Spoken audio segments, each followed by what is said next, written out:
جب بیعت عقبہ ثانیہ ہو گئی، رسول اللہ صلی اللہ علیہ وآلہ وسلم نے، جیسا کہ میں نے آپ کو بتایا، صحابہ کو حکم دے دیا کہ تم اب مدینہ کی طرف ہجرت کرو۔ یہاں پہ ہجرت کرنا آسان تھا، حبشہ کی طرح مشکل نہیں تھا۔ لوگ جو ہیں وہ ان کے قافلے جو تھے وہ ہجرت کے لیے نکلنے لگ پڑے۔ سب سے پہلے جس نے ہجرت کی یہ ابو سلمہ کا خاندان تھا۔ ابو سلمہ جو تھے یہ اپنی بیوی اور اپنے بچے کے ساتھ ہجرت کرنے کے لیے نکلے تھے۔ ہوا کیا، قریش کو پتہ چل گیا کہ یہ ہجرت کرنے والے ہیں، لڑکی کے خاندان والے آ گئے، ابو سلمہ سے کہنے لگے تم نے ہجرت کرنی ہے، اکیلے ہجرت کرو، ہماری بیٹی کو کیوں لے کے جا رہے ہو؟ اور انہوں نے کیا کیا، اپنی بیٹی جو تھی وہ چھین لی۔ اب جب یہ معاملہ ہوا تو ابو سلمہ کے جو خاندان والے تھے انہیں بھی غیرت آئی، وہ کہنے لگے کہ تم اپنی بیٹی چھین رہے ہو تو یہ ہمارا بیٹا کیوں لے کے جا رہے ہو؟ یہ ہم اپنا بیٹا تو تمہاری بیٹی کے پاس نہیں رہنے دیں گے۔ انہوں نے کیا کیا، ابو سلمہ کے خاندان والوں نے بچہ چھین لیا۔ حضرت ابو سلمہ اکیلے رہ گئے۔ وہ اسی بچے کی نام پر ان کی کنیت ابو سلمہ تھی اور ان کی بیوی کی کنیت ام سلمہ تھی۔ اب ابو سلمہ اکیلے رہ گئے، بیوی لے لی لڑکی کے خاندان والوں نے اور لڑکے کے خاندان والوں نے لڑکا لے لیا۔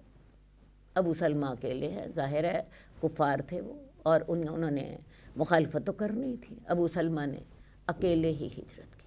اب ام سلمہ جو ہیں یہ بیچاری بیٹے سے بھی محروم، شوہر سے بھی محروم، یہ کیا کرتی، روزانہ گھر سے نکل آتی اور آ کر ابتح کے مقام پر جہاں سے قافلے روانہ ہوئے ہیں وہاں پر آ کر بیٹھ جاتی اور سارا دن روتی رہتی۔ روزانہ گھر سے نکل آتی اور اس جگہ پر آ کر بیٹھ جاتی جہاں سے ان کے شوہر رخصت ہوئے تھے، جہاں ان کا بیٹا ان سے چھین لیا گیا تھا۔ سارا دن روتی رہتی۔ 1 سال گزر گیا۔ اب جب اتنا وقت گزر گیا اور لوگوں نے دیکھا کہ وہ اسی طرح ہی روتی رہتی ہیں تو لوگوں کو رحم آ گیا۔ ام سلمہ کے خاندان والوں نے ان کو اجازت دے دی کہ تم ہجرت کر سکتی ہو۔ ادھر سے ابو سلمہ کے خاندان والوں نے بیٹا بھی ان کو دے دیا۔ اب انہوں نے اپنے بیٹے کو گود میں لیا اور چلیں ہجرت کرنے کے لیے، اکیلی، کوئی ساتھ جانے کو تیار نہیں ہے۔ اتنی بڑی بات ہے کہ انہوں نے ان کو چھوڑ دیا۔ خیر جی، ام سلمہ جو تھیں یہ ہجرت کرنے کے لیے نکلیں۔ عثمان بن طلحہ انہیں تنیم کے مقام پر ملے اور کہنے لگے کہاں جا رہی ہو؟ انہوں نے بتایا کہ میں اپنے شوہر کے پاس جا رہی ہوں۔ عثمان بن طلحہ جو تھے یہ انہوں نے کہا کہ میں تمہارے ساتھ جاؤں گا۔ انہوں نے کیا کیا کہ ان کا ساتھ دیا، اور ام سلمہ کہتی ہیں کہ عثمان بن طلحہ جیسا شریف آدمی میں نے نہیں دیکھا۔ وہ جب مجھے بٹھانے کا معاملہ ہوتا وہ اونٹ کو بٹھا دیتے اور خود ایک طرف ہو جاتے، میں اونٹ سے اترتی، کچھ آرام کر لیتے، آرام کرنے کے بعد جب انہوں نے مجھے بٹھانا ہوتا وہ پھر ایک طرف ہو جاتے، میں اونٹ پر بیٹھ جاتی اور وہ میری اونٹ کی مہار پکڑ کے میرے ساتھ ساتھ چلتے رہتے۔ یہ عثمان بن طلحہ جو ہیں یہ کعبے کے کلید بردار تھے، یعنی کعبے کی چابی ان کے پاس ہوتی تھی۔ اور رسول اللہ صلی اللہ علیہ وآلہ وسلم نے جب مکہ فتح کیا ہے تو آپ نے چابی انہی کے پاس ہی رہنے دی۔ نہ صرف ان کے پاس رہنے دی بلکہ یہ بھی خوشخبری سنائی کہ یہ قیامت تک تمہارے پاس رہے گی۔ اور آج بھی بیت اللہ کی جو چابی ہے وہ عثمان بن طلحہ کے خاندان والوں کے پاس ہی ہوتی ہے۔ بہرحال عثمان بن طلحہ نے ان کا ساتھ دیا۔ اکیلی عورت اپنے بچے کے ساتھ ہجرت کر رہی ہے، یہاں تک کہ قبا کا علاقہ آ گیا۔ یہ قبا جو ہے یہ جب مکے سے مدینہ جائیں تو راستے میں پڑتا ہے، کوئی تقریباً 3 میل پہلے۔ تو جب قبا کا علاقہ آیا تو انہوں نے ام سلمہ سے کہا کہ اس بستی میں تمہارا شوہر ہے، تم یہاں چلی جاؤ، اور پھر واپس چلے گئے۔ اس طرح کر کے ابو سلمہ اور ان کی بیوی نے ہجرت کی۔ اسی طرح حضرت عمر نے ہجرت کی۔ حضرت عمر کے ساتھ 3 ساتھی تھے، ایک حضرت عمر بن خطاب تھے، ایک عیاش بن ابی ربیہ تھے، اور ایک ہشام بن عاص بن وائل تھے۔ یہ ان تینوں نے ہجرت کرنی تھی۔ انہوں نے اپنا ایک مقام طے کیا، ہم اس مقام سے فلاں وقت روانہ ہو جائیں گے، لیکن ہوا کیا کہ عین موقع پر حضرت ہشام کو قید کر لیا گیا۔ حضرت عمر نے اور عیاش بن ابی ربیہ نے ہجرت کی۔ ہجرت کرنے کے بعد یہ ذرا آگے پہنچے، قباء کے مقام پر یہ بھی پہنچے، تو ادھر سے ابو جہل اور ابو جہل کا بھائی حارث یہ ان کے پاس آ گئے۔ حضرت عیاش، ابو جہل اور حارث جو تھے، ان تینوں کی ماں ایک تھی، یہ ماں شریک بھائی تھے۔ ابو جہل جو تھا اس نے آ کر ان کو کہا کہ تمہاری ماں نے نظر مانی ہے کہ جب تک تم واپس نہیں آؤ گے وہ بالوں میں کنگھی نہیں کرے گی اور وہ سائے میں نہیں بیٹھے گی۔ حضرت عیاش کو اپنی ماں کا خیال آ گیا، اس کی محبت دل میں جاگی، واپس جانے کو تیار ہو گئے۔ حضرت عمر نے انہیں سمجھایا تمہاری ماں کو کچھ نہیں ہوتا، اس کو جب جوؤں نے تنگ کیا تو وہ خود ہی کنگھی کر لے گی، اور جب اسے دھوپ ستائے گی تو خود ہی سائے میں آ جائے گی۔ یہ صرف تمہیں واپس لے کے جانا چاہتے ہیں اور ان کا کوئی مقصد نہیں ہے۔ لیکن حضرت عیاش جو تھے ان کے دل میں ماں کی محبت جاگی تھی۔ خیر جی، حضرت عمر نے ان سے کہا کہ دیکھو اگر تم مال چاہتے ہو تو آدھا مال میں تمہیں دینے کا وعدہ کرتا ہوں، تم نہ واپس جاؤ، یہ صرف تمہیں ٹریپ کرنے کے لیے آئے۔ لیکن انہوں نے دیکھا کہ حضرت عیاش جو تھے وہ جانے پر ہی آمادہ تھے۔ پھر انہوں نے کہا کہ اچھا پھر ایسا کرو، میری اونٹنی لے لو، میری اونٹنی بڑی تیز رفتار ہے، اور اس اونٹنی کی پیٹھ سے چپکے رہنا، یعنی اس اونٹنی کو نہ چھوڑنا، یہ بڑی تیز رفتار ہے۔ حضرت عمر کو ڈر یہ تھا کہ یہ جو ابو جہل اور حارث ہیں یہ کہیں ان کے ساتھ کچھ ہاتھ نہ کر دیں۔ اگر تمہیں ان کی مراد یہ تھی کہ اگر تمہیں ان کی طرف سے کوئی خطرہ محسوس ہوا تو اونٹنی تیز رفتار ہے، تمہیں لے کے بھاگ جائے گی، تم ان سے بچ جاؤ گے۔ خیر جی، وہی ہوا جو حضرت عمر اندازہ لگا رہے تھے۔ راستے میں ایک جگہ پہ ابو جہل اور حارث نے عیاش بن ربیہ پر قابو پا لیا، ان کو رسیوں سے باندھا اور رسیوں سے باندھ کے مکہ لیا، اور مکہ آ کے انہوں نے لوگوں سے کہا کہ دیکھو اپنے بیوقوفوں کا علاج اس طرح کیا کرو جیسے ہم نے اس اپنے بیوقوف کا علاج کیا۔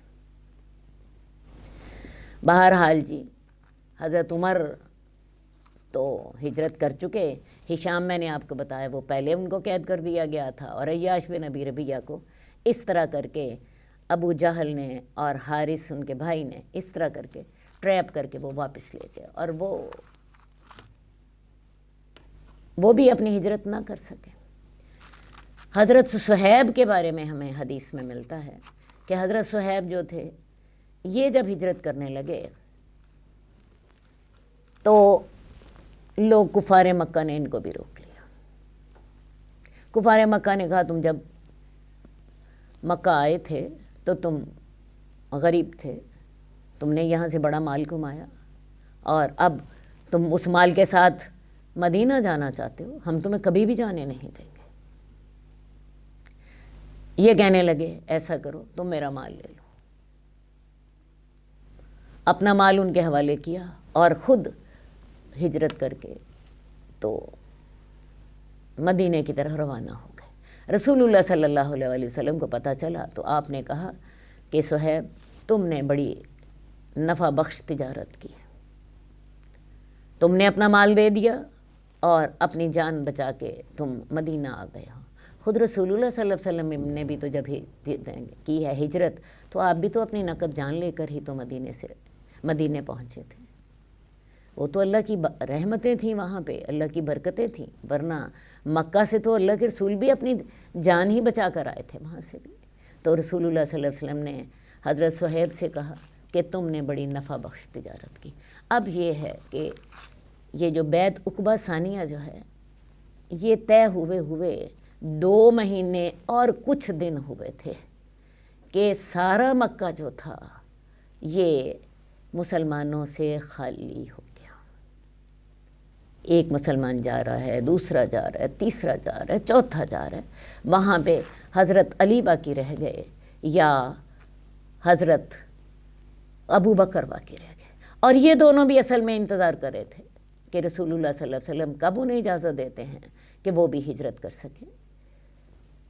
تو یہ اللہ، اور اسی طرح رسول اللہ صلی اللہ علیہ وسلم بھی اپنی تیاری مکمل کر کے وہ بھی اللہ کے حکم کا انتظار کر رہے تھے کہ اللہ تعالی ہمیں کب اجازت دیتے ہیں یہاں سے نکلنے کی۔ وہ اجازت رسول اللہ صلی اللہ علیہ وسلم کو جلد ہی مل گئی۔ ہوا یہ کہ کفار نے جب دیکھا کہ مکہ تو سارا مسلمانوں سے خالی ہو رہا ہے تو انہیں بڑی سخت تشویش ہوئی کہ یہ ہمارے باغی تو ہمارے ہاتھ سے نکلے جا رہے ہیں، اور انہیں فکر یہ پڑا کہ اب کچھ دن ہوں گے تو محمد بھی ہمارے ہاتھوں سے نکل جائیں گے۔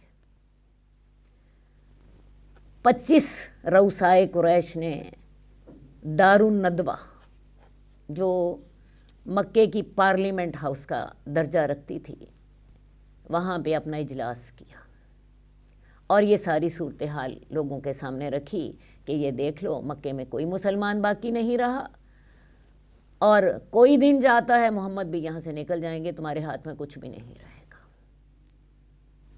اس لیے اس پر خود غور کرو، اس کا کیا حل ہونا چاہیے۔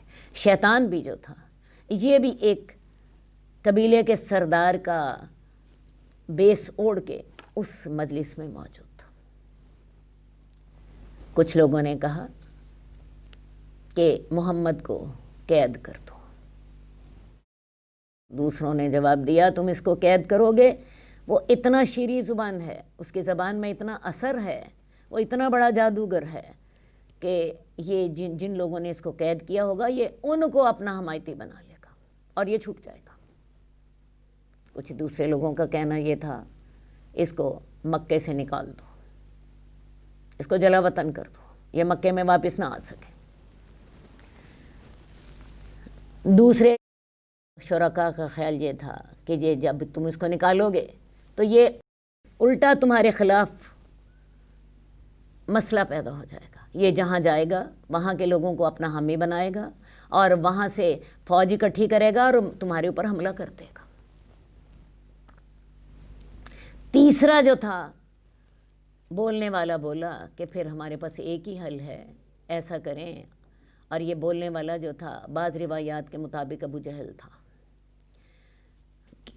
اس کا کہنا یہ تھا کہ ایسا کرو کہ ان کو قتل کر دو اور اس کو کوئی ایک قبیلہ قتل نہ کرے، ایک شخص قتل نہ کرے، کیونکہ اس کا خاندان جو ہے وہ بدلہ لے گا۔ اس کو ایسا کریں تمام جو مکے کے قبائل ہیں ان میں سے ایک ایک طاقتور نوجوان لے لو اور وہ تمام نوجوان مل کے اس کے گھر کو گھیرا ڈال لیں اور اس کو مل کے قتل کریں۔ جب یہ اپنے گھر سے نکلے گا تو اس کو مل کے قتل کریں۔ اس طرح محمد کا جو قبیلہ ہے وہ سارے قبائل سے تو بدلہ نہیں لے سکے گا، لازماً ان کو دیت جو ہے وہ لینی پڑے گی، وہی قبول کرنی پڑے گی، اور دیت 100 اونٹ ہے، ہر قبیلے کے حصے صرف 4 اونٹ آئیں گے۔ یہ تجویز ایسی تھی کہ ساروں نے اس کو قبول کر لیا۔ ٹھیک ہے جی، محمد صلی اللہ علیہ وسلم کو قتل کر دیں۔ اور یہ ساری جو سازش ہے اس کا ذکر قرآن مجید میں سورہ انفال میں بڑی تفصیل کے ساتھ موجود ہے۔